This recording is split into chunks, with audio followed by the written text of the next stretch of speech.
Ini ada permainan yang cukup jahat. Ya. Permainan yang jahat ini dilakukan bahwa dihapusnya sejumlah 3.560 unit, sejumlah 350 miliar, uang ini digeser sehingga digunakan ke beberapa dinas lain yang tidak dibahas dengan badan anggaran.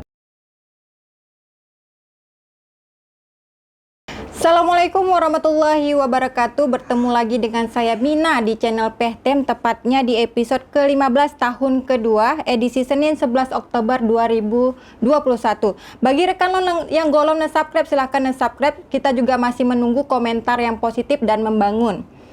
Rekan Lon, baru-baru ini dunia perpolitikan Seramo Mekah kembali digaduhkan oleh persoalan tarik ulurnya pengesahan anggaran pendapatan belanja Aceh perubahan APBAP tahun 2021, di mana pemerintah Aceh mendesak DPR Aceh agar mengesahkan APBAP tersebut. Mulai dari terancamnya tak terbangunnya rumah duafa dan juga hingga inisiatif untuk nakes. Apakah ada hal yang memang tersembunyi di balik APBAP ini? Kali ini kita akan mengangkat tema tentang siapa aktor di balik dana apendik. Bersama kita sudah hadir Bapak Insinyur Haji Azhar Abdurrahman, Ketua Pansus Biro Pengadaan Barang dan Jasa DPR Aceh. Assalamualaikum warahmatullahi wabarakatuh, Pak. Waalaikumsalam warahmatullahi wabarakatuh. Baik para pemirsa dan juga teristimewa kepada channel Pehtem ya, yang telah berkenan untuk mengundang saya di saluran pada siang ini. Baik, Pak. Sehat, Pak ya? Sehat, sehat. Sehat, Pak. Ini berbicara masalah APBAP. Mengapa DPR tidak mengesahkannya, Pak? Apa ada masalahnya? Berkenaan dengan pertanyaan APBA perubahan tahun 2021 ini yang sedang berjalan, kami dari DPR Aceh melihat bahwa waktu untuk pembahasan dan waktu untuk pelaksanaan ini sangat singkat, sehingga dikhawatirkan kalau dilakukan maka dikhawatirkan tidak dapat dilaksanakan semua kegiatan tersebut, karena pengesahan peraturan gubernur pertanggungjawaban APBA 2020 ini berlangsung sekitar tanggal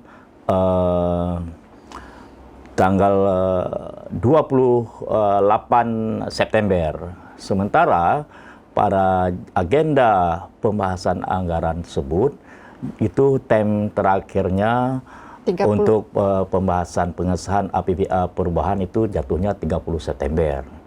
Kalau dimulai pada 30 September pembahasan memakan waktu paling cepat 2 minggu atau 3 minggu. Setelah 2 minggu atau 2 minggu, kemudian kan perlu ada evaluasi kembali oleh Kementerian Dalam Negeri. Sehingga tentunya akhir Oktober baru selesai penggunaan daripada APBA perubahan. Tentu memakan waktu 1 bulan dari proses pembahasan dan evaluasi Menteri Dalam Negeri. Biasanya Menteri Dalam Negeri itu makan waktu sampai 2 minggu. Ya. Bahkan bisa lebih kalau terlalu banyak pergeseran. Maka kalau bulan Oktober selesai evaluasi, tentu efektif untuk penggunaan anggaran ataupun pengesahan DPA di masing-masing SKPA itu juga makan waktu sampai 2 minggu. Sehingga efektifnya bisa mulai kerja pada pertengahan Oktober. Ini titik kesalahannya di mana? Di pemerintah Aceh atau di DPR-nya, Pak? Dengar, ini timeline-nya. Makanya kalau pertengahan Oktober itu efektif bekerja lapangan, masa efektif kerja itu kan tutup anggaran tanggal 20 Desember. Maka penggunaan anggaran itu paling maksimal hanya 1,5 bulan untuk pekerjaan. Untuk efektif 1,5 bulan atau 30 atau 45 hari, saya kira ini tidak bisa tergesa-gesa untuk lakukan. Maka oleh karena itu, ini menjadi satu catatan. Karena kita mundur lagi ke belakang bahwa APBA 2020 yang mana itu disahkan pada 26 September 2019. Kemudian kami dilantik pada tanggal 30 September 2019. Sehingga pengesahan anggaran itu terlalu dini dan terlalu cepat. Kami tidak mendapat peran representatif dari penggunaan anggaran APBA 2020. Sehingga itu semua materi daripada APBA 2020 yang disahkan pada akhir 2019, di mana pada saat itu adalah anggota DPR lama, ya. Sehingga pada perjalanan waktu anggaran 2020 pada APBA tersebut, kami pada awal tahun tentu melakukan perlunya koordinasi dengan pemerintah Aceh. Beberapa kali kami undang, mereka tidak dapat menyetujui. Apalagi pada bulan Maret sudah meningkatnya isu perkembangan terhadap penyebaran pandemi COVID-19. Sehingga pandemi COVID-19 ini memberi alasan tidak adanya pertemuan rapat-rapat yang mengakibatkan sehingga kami menjadi kesulitan dalam melakukan koordinasi. Sehingga pemerintah Aceh beberapa kali kami undang untuk lakukan rapat dengan DPRA, baik dengan komisi-komisi yang terkait dengan mitra kerja, dengan SKPA, selalu dihalang-halangi, bahkan SKPA sudah sampai ke DPRA, ditarik untuk kembali untuk tidak dapat menghadiri dalam rapat tersebut. Sehingga koordinasi ini sangat sulit. Sehingga dengan hadirnya peraturan pemerintah pengganti Undang-Undang Nomor 1 Tahun 2020 yang menjadi Undang-Undang Nomor 2 Tahun 2020, menjadi kesempatan undang-undang yang sapu jagat itu pembenaran semua hal-hal yang pergeseran, dan juga diatur dalam undang-undang tersebut tanpa adanya koordinasi dengan koordinasi dengan DPRA langsung bisa melakukan pergeseran. Sehingga pergeseran ini lakukan dengan istilah refocusing. Sehingga penjabaran refocusing ini sampai dengan dilakukan peraturan gubernur Aceh, itu sampai 4 kali, dan juga ada beberapa SKPA jadi 5 kali pergeseran. Pergeseran ini tidak dilakukan koordinasi lagi dengan DPRA. Bahkan kita ingin melakukan supaya lebih sempurna, perlu diatur dengan peraturan anggaran APBA perubahan 2020. Pada tahun 2020 itu, pemerintah Aceh tidak melibatkan DPRA untuk melakukan APBA perubahan 2020. Sehingga sama mereka sekali tidak melibatkan. Tidak sedikit pun. Sehingga mereka menggunakan senjata ampuh Undang-Undang Nomor 2 Tahun 2020 tentang refocusing dengan alasan pandemi, sehingga mereka memanfaatkan kesempatan itu. Pergeseran-pergeseran itu tidak ada sedikit pun untuk lakukan pembahasan. Bahkan berkali-kali kita untuk mengundang tidak mau. Baik Pak, soal tolak ulur pengesahan APBAP, jubir pemerintah Aceh nih Muhammad MTA sudah melakukan komunikasi dengan Ketua DPRA Pak Dahlan katanya berkali-kali soal, tetapi DPRA sibuk dengan LPJ APBA 2020. Ya. Sudah lebih 30 hari dari seharusnya. Ini Betul. apa terjadi miskomunikasi antara DPRA dengan pemerintah Aceh ini, Pak? Kita perlu mencerna lebih mendalam apa saja yang dilakukan materi APBA 2020 dan apa saja yang dilakukan dari refocusing. Sehingga dengan dilakukan refocusing ini perlu kita pelajari sesama. Sehingga kami lakukan rapat koordinasi dengan mitra SKPA bersama Badan Anggaran, itu berjalan sampai dengan 7 minggu, ya. 7 minggu, ada perselang sekali minggu dengan Lebaran Haji, kemudian ada selang lagi dengan adanya reses yang jatuh tempo pada triwulan kedua.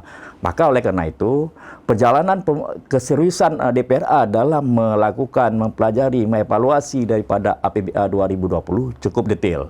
Sehingga kita melihat bahwa beberapa sumber anggaran yang digunakan itu benar-benar adanya kesalahan, baik kesalahan secara pengaturan dan juga kesalahan secara kanun, ya. Di mana kita lihat dalam pergeseran ini dengan alasan refocusing, umpama beberapa kegiatan publik yang dialokasikan oleh DPR lama itu dihapus, ya. Semua yang punya anggota DPR lama dihapus, baik yang terpilih maupun tidak terpilih, ya. Sehingga mereka menggunakan penggunaan anggaran yang baru dengan beberapa kegiatan yang misalnya pekerjaan infrastruktur atau pekerjaan fisik yang untuk belanja untuk aparatur. Misalnya membangun kantor, baik kebutuhan untuk lingkungan kantor gubernur atau ruang-ruang sekda dan juga beberapa SKPA lain. Sehingga kami lihat lebih serius untuk belanja aparatur daripada belanja publik. Sementara daripada penjelasan Perpu atau Undang-Undang Nomor 2 Tahun 2020 itu lebih prioritas terhadap penanganan kesehatan, penanganan terhadap ekonomi, dan juga terhadap bantuan sosial masyarakat. Sementara keadaan ekonomi masyarakat dalam keadaan pandemi tersebut tidak disentuh. Banyak kegiatan-kegiatan tersebut tidak direalisasi sehingga mengakibatkan silpa semakin besar sehingga masyarakat tidak merasakan manfaat daripada APBA 2020.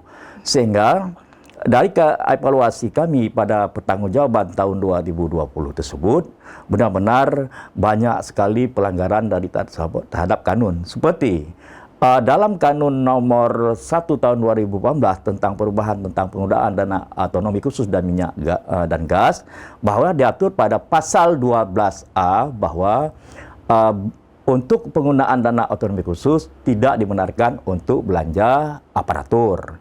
Tetapi yang kami kumpulkan cukup detail, hampir setiap SKPA kami lihat itu semua cukup besar menggunakan dana APBA. Artinya pemerintah Aceh melakukan pelanggaran?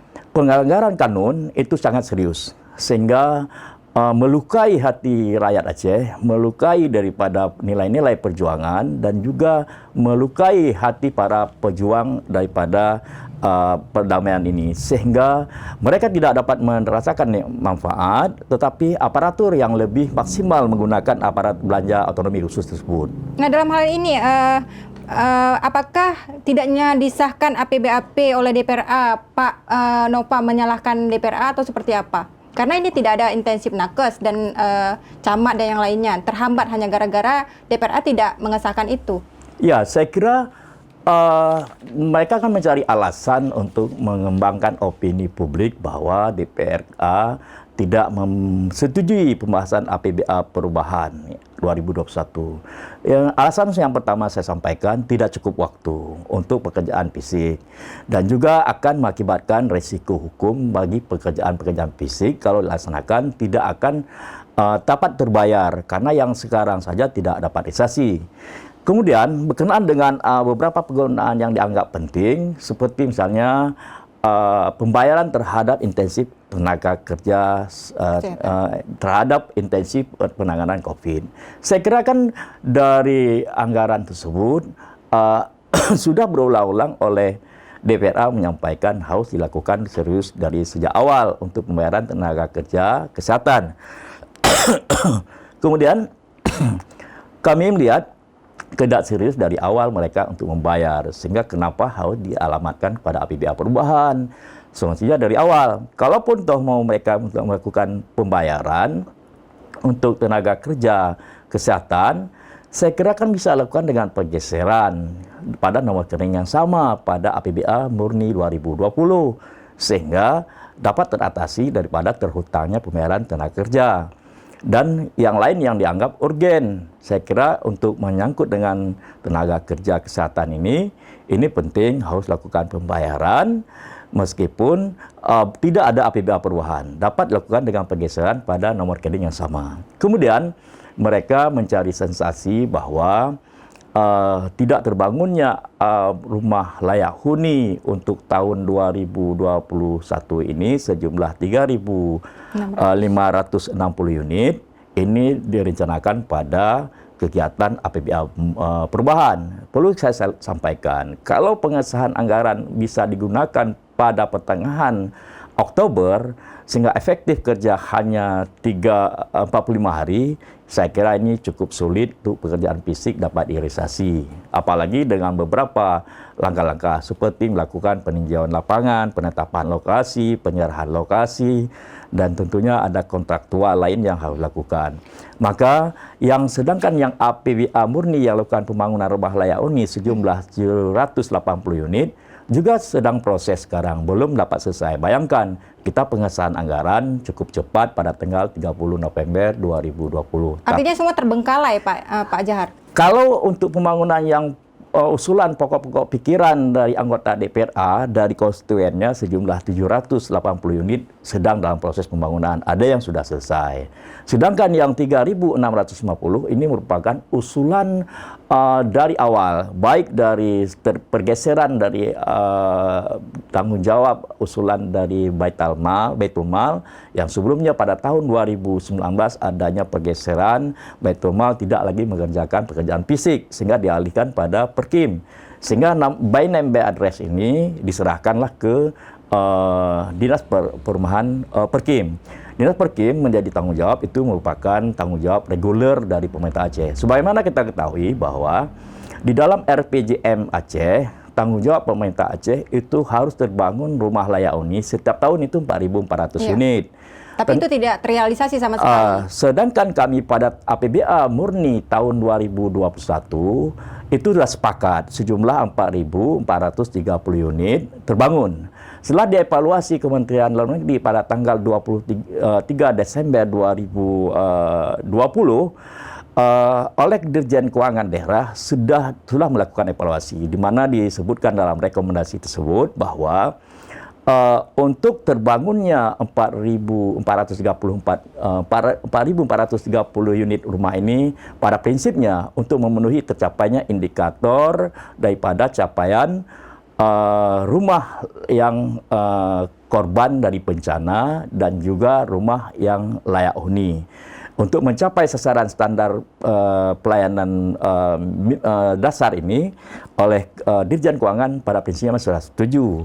Kemudian setelah dievaluasi Menteri Dalam Negeri, setelah itu tentunya oleh pemerintah Aceh semestinya 4.430 unit itu langsung menjadi catatan dalam pelaksanaan ke depan sehingga menjadi dalam DPA Dinas Perkim untuk membangun 4.430 unit. Ternyata kejadiannya setelah dievaluasi Kemendagri ini ada permainan yang cukup jahat. Ya, permainan yang jahat ini dilakukan bahwa dihapusnya sejumlah 3.560 unit, sejumlah 350 miliar. Uang ini digeser sehingga digunakan ke beberapa dinas lain yang tidak dibahas dengan badan anggaran. Sehingga tidak ada rekomendasi badan anggaran bahwa setelah evaluasi Kementerian Dalam Negeri, ini dapat digeser ke tempat lain. Bahkan Kementerian Dalam Negeri cukup serius mendukung terlaksananya pembangunan rumah layak huni pada tahun 2021 4.430 unit. Ternyata oleh TAPA, ya tentunya ketua TAPA itulah ada Sekda, ya, terdiri dan juga oleh anggotanya Badan Pengelola Keuangan Aceh, dan juga ada asisten, dan juga ada inspektorat. Tentunya review ini tentu diketahui semuanya oleh TAPA. Kemana saja uang itu dibawa dari 350 miliar ini, yang semestinya ini akan dirasakan manfaat oleh masyarakat Aceh dengan sejumlah 3.560 unit, ini digunakan disebar ke beberapa SKPA. Sehingga 11 SKPA. Ya, kami menemukan ada 11 SKPA sementara ini dalam panitia khusus Biro Pengadaan Barang Jasa dalam memeriksa sejumlah 45 SKPA ditemukan ada 11 SKPA yang menggunakan beberapa kegiatan yang tidak melewati proses RKPA, tidak melalui KUA PPAS, tidak ada dalam APBA, tetapi ada setelah penyempurnaan APBA murni. Artinya 350 miliar ini itu yang Anda sebut dengan dana haram yang berkode apendik, ya, Pak Jar? Sementara ini baru kami temukan dari 11 SKPA sekitar 179 miliar. Tentunya pada evaluasi terakhir kami akan mengevaluasi terhadap beberapa SKPA terkait dengan paket yang tender. Tentu kalau yang di tender yang angka besar itu misalnya di atas 200 juta, nantinya ditemukan mungkin angkanya akan klop angka 350 miliar tersebut. Ini 179 miliar itu atau lebih dari segitu? Kalau sementara yang kami dapatkan dari penjelasan masing-masing SKPA yang kami pertanyakan, mereka menjawab dengan serius dan jujur bahwa ini tidak dapat dieksekusi. Alasannya ada kode AP. Siapa yang perintah kode AP? Ada pimpinan yang lebih di atas. Sehingga pimpinan lebih atas menghentikan kegiatan tersebut yang berkode appending. Ya. Siapa di balik dana appendix ini, Pak Jahar? Saya Ada kira, membuka 10 nama ini. Ya, saya bilang begini, setiap 1 sen anggaran APBA, ya, tentunya penanggung jawab anggaran itu hanya 1 orang, top leader. Ya, tentu top leader bisa mengintervensi terhadap jajaran di bawah. Ya, sehingga semua 10 orang itu bermuara akan disampaikan siapa penanggung jawab anggaran. Makanya setiap 1 sen anggaran yang digunakan itu pasti dirasakan oleh top leader yang sesuai penanggung jawab anggaran di Aceh ini. Ini masyarakat banyak ini Pak menanti menunggu 10 nama itu. Ya. Apakah Bapak bisa menyebutkannya Pak 10 nama itu salah satu atau jangan-jangan ketua DPRA juga bermain ini atau tim Maaf, DPA? itu tidak menyudutkan posisi seorang, kita tidak memvonis pada seorang karena permainan ini belum berakhir, ya. Masih panjang hingga perlu mengurai semua persoalan masalah. Tentunya nantinya kita akan dapatkan sehingga publik akan mendapatkan penjelasan siapa-siapa saja yang jelasnya. Artinya ini hanya tudingan saja atau memang belum berdasarkan fakta atau data? Asumsi yang kita dapatkan juga dari sebelumnya juga kita dapatkan dari informasi dari kawan-kawan media juga dan juga dari beberapa pejabat lingkungan yang memberikan data. Tapi sementara ini kan belum kita pertemukan antara sumber anggaran dan siapa pengusulnya. Karena di dalam kode aplikasi SIPD itu setiap pengusul itu ada namanya. Kalau kita nantinya ingin bongkar, tinggal membuka kode masing-masing anggota dewan pada SIPD itu tersebut, kita bisa buka siapa sih yang angka yang lebih besar. Kemudian kita cocokkan laporan dari SKPA. Ya. SKPA sudah memberikan by name setiap kegiatan dan pagu masing-masing. Sehingga begitu data ini di SKPA memberikan pada kami, ada jadwal tertentu itu oleh Kementerian Dalam Negeri memberi kesempatan kepada DPRA untuk membuka password terhadap aplikasi SIPD itu. Ya. Begitu kita buka, itu siapa saja yang mengusul itu nampak namanya. Itu kira-kira kapan waktunya akan dibuka, Pak? Ya, kita tunggu beberapa bulan ke depan. Begitu pembahasan terhadap KUA PPAS tahun anggaran 2022, langsung kita bisa klik intinya. Kalau misalnya kliknya tahun 2021, langsung kita bisa buka. Misalnya yang saya punya, ya, saya punya nanti bisa buka. Tulis username dan tulis passwordnya langsung keluar yang saya punya, dan saya bisa buka yang lain-lain lagi, bisa lihat yang punya kawan-kawan, sehingga kita lihat, kita breakdown, kita print, baru kita sesuaikan. Makanya ini belum berakhir, makanya alat buktinya paling kurang 2 alat bukti, ya, saya kira 2 saksi sudah memadai. Itu sudah cukup untuk membuktikan bahwa ya, ada pelakunya. Ya, kita butuh 2 alat bukti lagi. Ya, sementara 1 alat bukti pengakuan oleh SKPA. Sebagaimana kita ketahui, setiap rapat kita dilakukan tanda tangan oleh para kepala SKPA. Ya, langsung ditandatangan oleh kepala SKPA begini rupa, sehingga kita ketahui bahwa ini bukanlah rekayasa. Kemudian begitu nanti kita print aplikasi SPD, terbuka semua. Ya. Baik Pak, soal anggaran yang digunakan berkedok appendix yang ada di 11 SKPA ini salah satunya ditemukan ada Dinas Kelautan dan Perikanan menerima 300 paket total nilai 52 miliar. Ya. Nah, ini ada Teguh Raja Kemanyang, ya, Sekretaris Pansus mengatakan bahwa DKP tidak mengelola anggaran yang berkedok appendix. Bagaimana ini Pak tanggapannya? Kok ini udah berbanding terbalik ini? Soalnya kan udah ada temuannya. Pada rapat awal pertama, Pansus Biro Pengadaan Barang Jasa melakukan rapat pertemuan dengan para pejabat struktural Biro Pengadaan Barang Jasa, melakukan pertemuan dengan pejabat fungsional, melakukan pertemuan dengan para Pokja. Ya, Pokja ada sekitar 50 orang rapat. Kemudian hasil dari beberapa masukan dari para biro dan juga para Pokja perlu koordinasi lagi dengan para kepala dinas atau kepala SKPA. Kami undang lagi dengan kepala SKPA pada satu kesempatan, sehingga kami lakukan beberapa evaluasi. Kami tanyakan berapa pagu anggaran, berapa pagu tender, berapa pagu yang non tender, kemudian apakah waktu yang pada bulan Juni ini efektif untuk kerja, apakah sudah siap dokumen.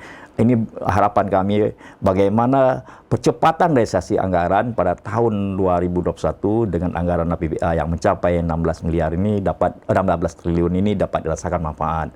Sehingga upaya dari para pansus ini adalah untuk proses percepatan realisasi anggaran. Setelah kami lakukan evaluasi, kami lakukan eksplorasi dari masing-masing SKPA, ada yang serius, ada yang memberi jawaban yang jujur.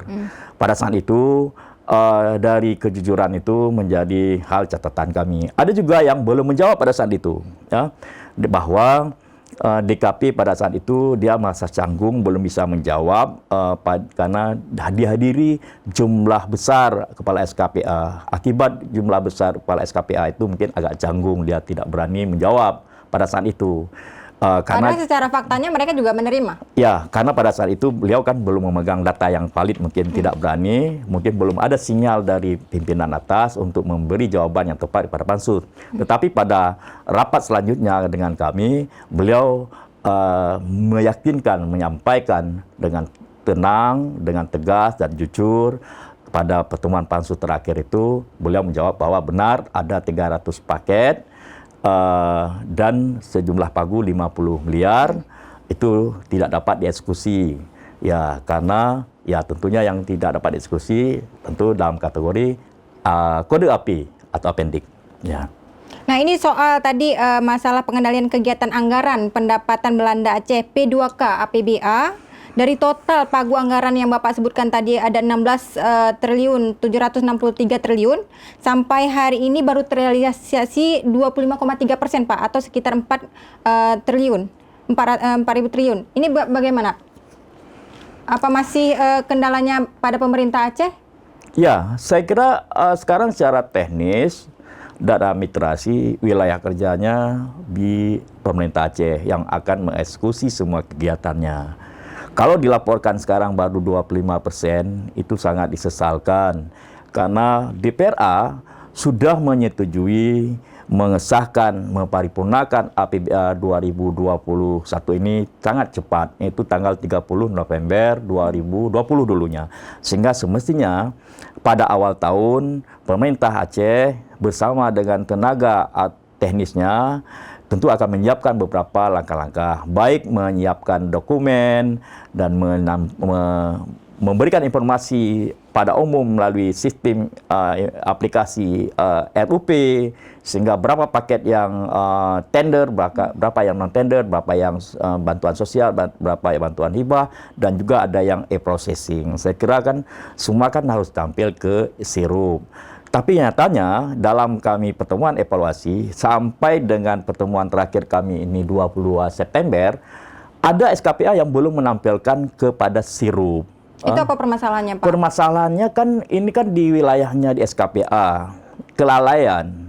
Padahal kan apa salahnya menampilkan pada publik bahwa toh di SKPA kami ada misalnya 300 paket, sekian pagu. Itu kan langkah awal. Karena setelah ditampilkan pada aplikasi sistem informasi RUP, Rencana Umum Pembangunan, baru nanti bisa disampaikan ke Biro Pengadaan Barang Jasa. Sehingga oleh Biro Pengadaan Barang Jasa baru menampilkan kepada sistem aplikasi SPSE.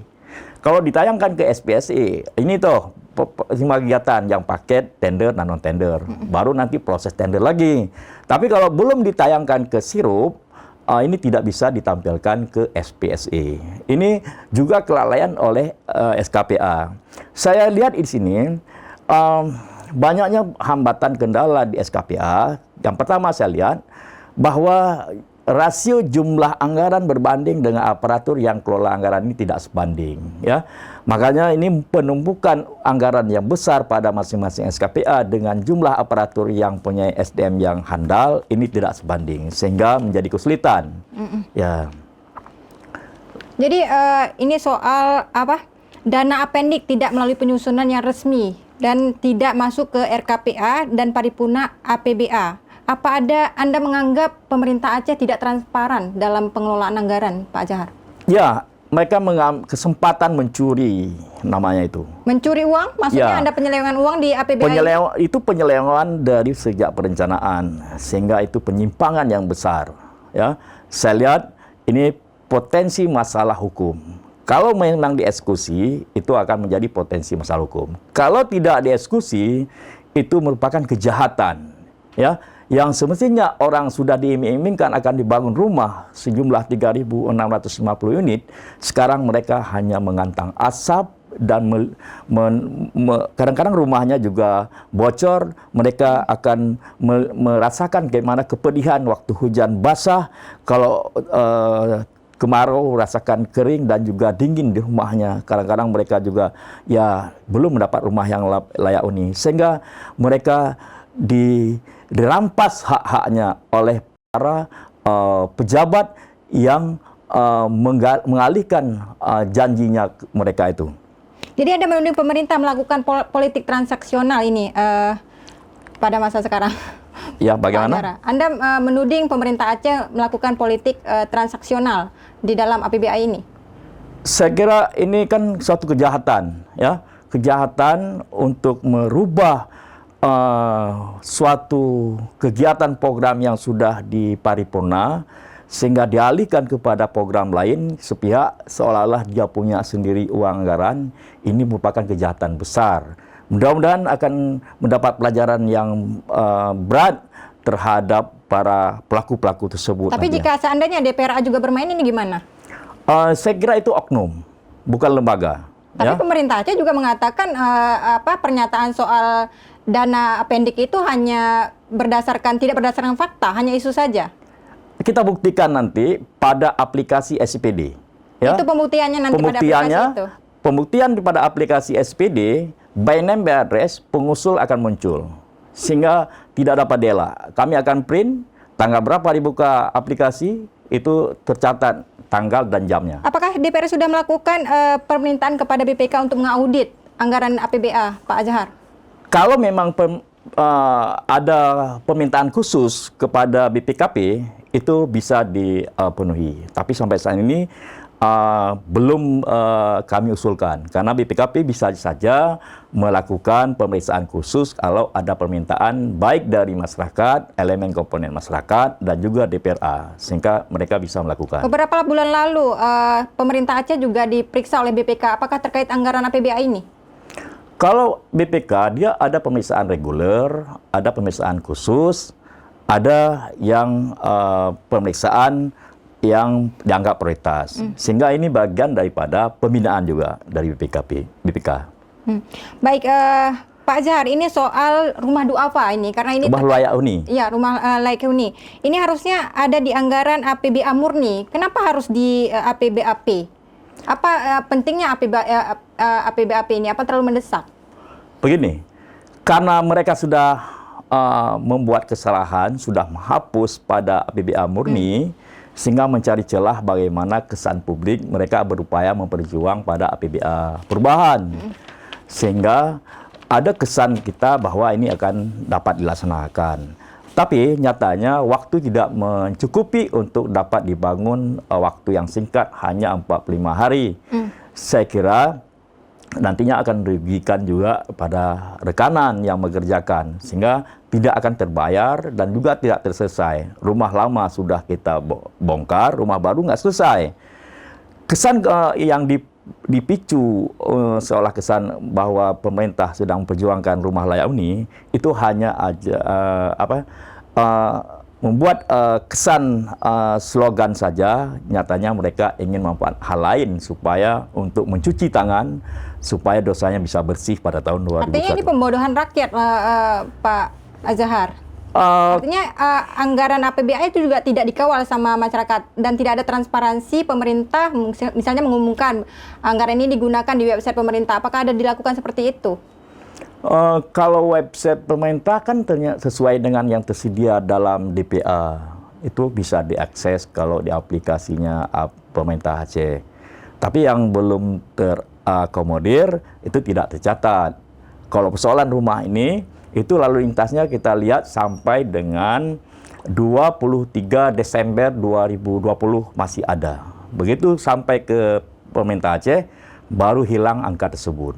Gitu. Oke, Pak Jahar, sepertinya Anda sedang mengungkapkan sebuah kasus ini ada yang bermain di belakangnya APBA ini. Ya. Nah, berapa kerugian kira-kira total APBA selama ini? Yang sudah dirugikan? Kerugian gimana? Kerugian yang memang dana apendik itu. Apakah 350 miliar itu? Ya, kita mengambil asumsi awal yang dihapus jumlah 3.650 unit rumah, sejumlah anggaran pagunya 350 miliar. Benar, tapi ini mata dari mata Alfian mengatakan eksekutif, antara eksekutif dan legislatif ini soal tidak ada yang ngotot memperjuangkan anggaran nakes dan rumah duapa pada saat penyusunan APBA 2021. Sekarang malah pada sibuk gitu. Ini apa kepentingan ekonomi elit, Pak? Atau seperti apa? Ini yang disalahkan DPRA dan pemerintah Aceh, Pak? Mereka kan sedang cuci tangan sekarang. Kebetulan kami tidak menyediakan tempat cuci tangan, sehingga mereka tidak bisa, masih kotor tangan mereka tuh. Apa maksudnya tuh? Ya, pada APBA murni 2021 di Badan Anggaran sudah kami berpesan untuk dialokasikan untuk intensif tenaga kesehatan. Mereka membuat asumsi bahwa ini karena perintah dari pusat, karena akan dialokasikan dengan APBN nantinya akan ditransfer. Tapi dalam hal waktu kita menunggu-nunggu, sehingga kebijakan baru dari pusat juga memerintah untuk dibayar dengan gunakan APBA. Disinilah persoalannya, sehingga awalnya tidak dialokasi, akhirnya juga perintah dari pusat disuruh alokasi. Saya kira ini pemerintah Aceh harus ada keberanian melakukan konsultasi baik ke BPKP dan BPK untuk melakukan konsultasi terkait dengan pergeseran anggaran, ya, pergeseran anggaran pada nomor rekening yang sama untuk pembayaran pada tenaga kesehatan. Karena kami melakukan evaluasi di SKPA Dinas Kesehatan, tentu banyak anggaran yang tersisa yang tidak dapat dilaksanakan. Jadi bisa digunakan untuk pembayaran terhadap tenaga kesehatan. Oke, Pak Jahar, juga ada yang mengatakan ini ini ada DPRA hanya karena nggak dapat bagian aja nih. Ini seperti apa tanggapan ini dari masyarakat? Tidak dapat bagian bagaimana? Bagian anggarannya, dana apendik. Kemudian APBA marah dan DPRA marah dan tidak mengesahkan. Apa itu benar? Tidak. Terkait masalah proporsional, tentu itu ada ketentuan sendiri. Oleh Peraturan Menteri Dalam Negeri Nomor 9 itu tahun 2019, ya juga diperintahkan untuk menyerap aspirasi sehingga bisa untuk dialokasikan, sehingga dalam SIPD Peraturan Menteri Dalam Negeri tahun 90 tahun 2020 juga disebutkan bahwa aspirasi masyarakat dapat diakomodir menjadi pokok-pokok pikiran, sehingga dalam aplikasi SIPD itu jelas kalau pengusulnya porsinya dari DPRA ditulis nama saya, kalau yang nama lain tetap diakomodir, sehingga secara proporsional juga kita diakomodir. Cuman kita cukup hati-hati menyangkut dengan usulan pemerintah, karena seringnya mereka memanfaatkan kesempatan, tetapi kemudian kita ditinggalkan, sehingga kita banyak pokir-pokir dewan juga tidak dieksekusi demikian. Baik Pak Jahar, terima kasih atas penjelasan rekan Pehtem yang di rumah memandung. Silahkan nanti tonton di channel Pehtem tepatnya di hari Senin dan juga Kamis. Bagi yang belum subscribe silahkan di subscribe dan juga share. Dan juga kita masih menunggu komentar-komentar yang positif pastinya. Terima kasih Pak atas penjelasannya hari ini. Semoga ini menjadi PR pemerintah Aceh dan juga DPRA untuk lebih memperhatikan kepentingan rakyat daripada kepentingan elit politik. Saya Siti Aminah mohon undur diri. Assalamualaikum warahmatullahi wabarakatuh. Waalaikumsalam. Terima kasih.